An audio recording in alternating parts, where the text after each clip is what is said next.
kulan wacan daawade halkan waa keedka wararka kusoo dhawow warka galab qodobada aad ku daawan doontaan waxaa kamida amisom iyo gudoomiyaha baarlamaanka galmudug oo ka wada hadlay amniga doorashada galmudug xaafo sheegay in dhuusmareeb ka taagan tahay arrin uu horay uga digay maxay tahay ujeedada madaxweynayaasha Puntland, Jubbaland iyo Koonfur Galbeed ay u joogaan Nairobi al-shabaab oo la sheegay in 10 xubin ay ku leeyihiin baarlamaanka galmudug dowladda federaalka oo la siiyay qorshe ay uga hortagi karto qaraxida ka dhaca Muqdisho waare oo runta ka sheegay xilliga ay dhacayso doorashada Hirshabelle iyo odowa oo Mareykanka kala hadlay arrin ku saabsan al-shabaab daawadayaal qodobadaas iyo qodobo kale ayaan ku soo qaadan doonaa warka galab ee keedka wararka fadlan daawade haddii aad nagu cusub tahay subscribe leh riix gambalelka si aad u hesho wararkii ugu dambeeyay Soomaaliya iyo caalamka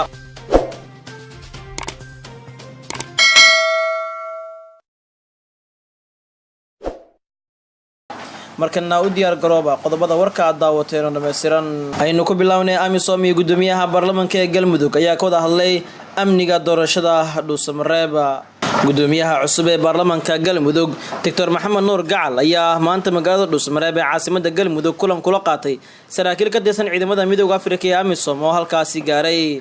gudoomiyaha iyo saraakiisha amisom ayaa intii uu kulanka socday ka wada hadlay dhowr arrin oo ku saabsan howlaha doorashada galmudug ee ka socda magaalada dhuusamareeb ee caasimadda maamulkaasi labada dhinac ayaa ku heshiiyay in si wada jir ah looga wada qayb qaato sugidda amniga magaalada dhuusamareeb gaar ahaan xilliga ay dhacayso doorashada madaxweynaha iyo midda madaxweyne ku-xigeenka ee galmudug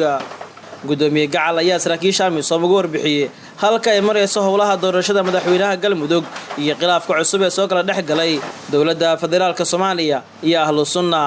kulanka ayaa sidoo kale waxa qayb ka ahaa taliska qaybta 11aad ee ciidanka xoogga dalka Soomaaliyeed wuxuuna kulankan ku soo aadaya xilli uu meel sare gaaray khilaafka ahlu sunna iyo dowladda dhexe oo isku haysta cidda noqonaysa hoggaanka guddiga doorashada warar aan la hubin oo la isla dhex marayo ayaa sheegaya in magaalada dhuusamareeb uu ku soo wajahan yahay madaxweynaha galmudug Axmed Ducaale Geelle Xaaf dhinaca kalena Xaaf waxa uu sheegay in dhuusamareeb ay ka taagan tahay arrin uu horay uga digay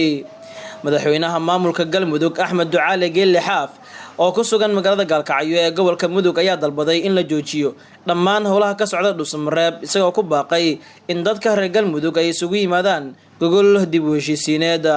qoraalka Xaaf ayuu ku eedeeyay dowladda federaalka in ay faragelin qaawan ku hayso galmudug ayna musuqmaasuqday odayaashii dhaqanka galmudug soona magacawday guddi farsamo oo agaasimiyaal ah oo soo saaray liis xildhibaano ah shaqaale dowladeed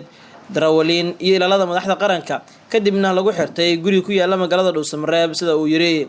wuxuu intaasi ku daray in xildhibaanadaas guryaha lagu xirtay lagu amray in ay doortaan wasiir ka tirsan xukuumadda uu hogaamiyo ra'iisul wasaare Xasan Cali Khayre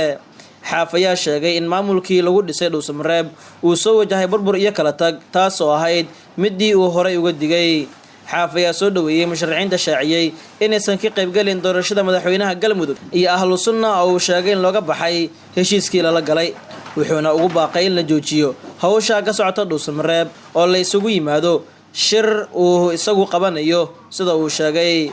Xaaf ayaa sidoo kale dowladda ku eedeeyay in Bob iyo waliba jujuub ay ka wado magaalada dhuusamareeb ee caasimadda galmudug waxaana warar aan rasmi ahayn ay sheegayaan in madaxweynaha galmudug uu ku wajahan yahay maalmaha soo aadan magaalada dhuusamareeb ee caasimadda maamulkaasi maxay tahay ujeedada madaxweynayaasha Puntland, Jubbaland iyo Koonfur Galbeed ay u joogaan magaalada Nairobi madaxweynayaasha dowlad goboleedyada Puntland, Jubbaland iyo Koonfur Galbeed ayaa mar qura isugu tagay magaalada Nairobi ee caasimadda waddanka Kenya safarka madaxweynayaasha ayaa ah mid isku soo aaday oo ahaa 3 maalin ee ugu dambeysay mana jirto ujeedo gaar ah oo mideysan oo ay u tageen magaalada Nairobi saddexda madaxweyne ayaa si kala gaargaar ah magaalada Nairobi kulamo ugu qaadanaya bulshada Soomaaliyeed ee ku nool halkaasi iyo xubno ka tirsan madaxda Soomaalida ee ka mid ah dowladda Kenya sidoo kale madaxweynayaasha ayaa kulamo la leh qaar ka tirsan xubnaha beesha caalamka ee ku sugan magaalada Nairobi waxayna u muuqataa in Axmed Madoobe iyo Siciid Dani ay isku ujeedo yihiin maadaama ay si wada jir ah uga soo horjeedaan siyaasadda dowladda ee ku maamulayso dalka halka madaxweynaha Koonfur Galbeed lafta gareen uu isaga taageersan yahay dowladda Soomaaliya waxaa xusid mudan in saddexda madaxweyne ee Puntland, Jubbaland iyo Koonfur Galbeed ay kala degeen 3 hotel oo ku yaala Nairobi halkaas oo si kala gaargaar ah u fushanayaan ujeedada ay u tageen magaaladaasi madaxweynayaasha Jubbaland iyo Puntland ayaa maalmo ka hor waxa uu kulan ugu soo dhamaaday magaalada Boosaaso halkaas oo ay uga soo horjeesteen sharciyo dhowr ah oo uu ansixiyay baarlamaanka federaalka Soomaaliya ilaa iyo hadda ma cadda haddii saddexdan madaxweyne ay Nairobi ku qaadan doonaan kulamo gaar ah waxaana kaliya isku mabda ah inta la og yahay Dani iyo Axmed Madoobe khilaafka u dhaxeeya dowlad goboleedyada iyo dowladda dhexe ee Soomaaliya ayaa meel sare gaaray waxaana dowladdu ku guuleysatay inay aragtideeda ka gado madaxweynaha Hirshabelle halka ay koonfur galbeed u sameysay lafta gareen oo xilkiisa lagu keenay lacag iyo awood ay isticmaashay dowladda markana al-shabaab oo la sheegay in 10 xubin ay ku leeyihiin baarlamaanka dowlad goboleedka Galmudug al-shabaab ayaa la sheegay in 10 xildhibaan ay ku leeyihiin baarlamaanka Galmudug ee dhawaan lagu soo xilay magaalada Dhuusamareeb wargeyska Horde Observer ayaa qoray warkan la xiriira in al-shabaab 10 xubnood ay ku leeyihiin baarlamaanka maamulka Galmudug mid kamid ah odayaasha soo xulay xildhibaanada cusub ee Galmudug ayaa sheegay inuu og yahay in ururka Ahlusunna wal Jamaa ay ka cawdeen 10 xubnood ee al-shabaab ah oo soo galay baarlamaanka Galmudug laakiin wuxuu sheegay in tani qof kasta uu iska dhigatiray qofna ma diidi karo tilmaamaha al-shabaab meel walba waa joogtaa haddii aad adeeci weydana subaxa xiga waa lagu tooganaya ayuu yiri odaygan oo la hadlay wargeyska Horde Observer sidoo kale xildhibaan Galmudug ah ayaa sheegay in al-shabaab amaradooda ka socdaan dalkan isla markaana ay haatan doonayaan in madaxweyne noqdo nin iyaga taageersan muddooyinkan dambe waxaa soo kordha wararka la xiriira in al-shabaab ay ku dhex milmeen hay'adaha ammaanka dowladda federaalka Soomaaliya dowladda federaalka ee Soomaaliya ayaa la siiyay qorshe ay u hortagi karto qaraxyada al-shabaab ay ka geystaan magaalada Muqdisho Maxamed Bulle oo ka faallooda arrimaha ammaanka ayaa ka hadlay qaraxyada iyo weerarada al-shabaab ka geystaan magaalada Muqdisho Bulle ayaa sheegay in sida kaliya ay al-shabaab looga hortagi karo qaraxyadooda iyo weeraradooda ay geystaan ay tahay in la helo rag ku xil dheer ammaanka oo lagu wareejiyo hay'adaha booliska iyo nabad sugidda Soomaaliya waxa uu sheegay in aysan jirin saraakiil boolis iyo nabad sugidda oo u diyaarsan in ay ka hortagaan qaraxyada iyo weerarada al-shabaab ka fuliyaan magaalada Muqdisho al-shabaab ayaa 10 bishan December aynu soo dhaafnay fuliyay qarax khasaare badan geysay kaas oo ka dhacay Ex Control Afgooye ee magaalada Muqdisho sidoo kale al-shabaab ayaa inta badan dilal qaraxyo iyo weeraro toos ah ka geysa caasimadda koowaad ee Soomaaliya ee Muqdisho taana waxay ku adkaatay dowladda dhexe ee Soomaaliya in ay wax ka qaban weyso xaaladda amni ee caasimadda madaxweyne Waare ayaa runta ka sheegay xilliga ay dhacayso doorashada madaxweynaha Hirshabelle madaxweynaha dowlad goboleedka Hirshabelle Maxamed Cabdi Waare ayaa waxa uu si rasmi ah uga dhawaajiyay xilliga ay bilaabanayaan xulista baarlamaanka labaad ee Hirshabelle iyo doorashada hoggaanka sare ee maamulkaasi Waare oo beledweyne kula kulmay safiirka dowladda Sweden ee Soomaaliya Ambassador Stephen Talander ayaa kala hadlay arrimaha doorashooyinka waxaana uu sheegay in xulista xildhibaanada Hirshabelle ay bilaaban doonaan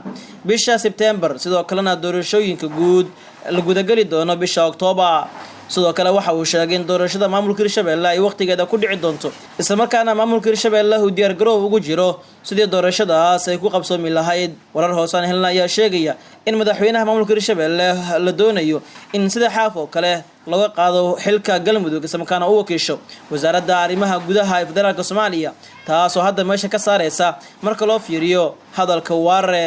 ugu dambeyntiina odawa ayaa Mareykanka kala hadlay arrin ku saabsan al-shabaab taliyaha ciidamada xoogga dalka Soomaaliyeed General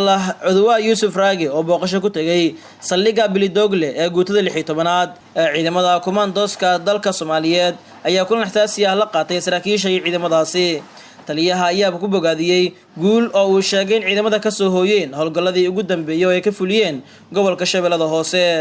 sareeyo guutooda waa Yusuf Raage ayaa waxa uu bogaadiyay askarta iyo saraakiisha commandoska xoogga dalka Soomaaliyeed howlgallada ka dhanka al-shabaab ay ka wadaan gobolada dalka Soomaaliya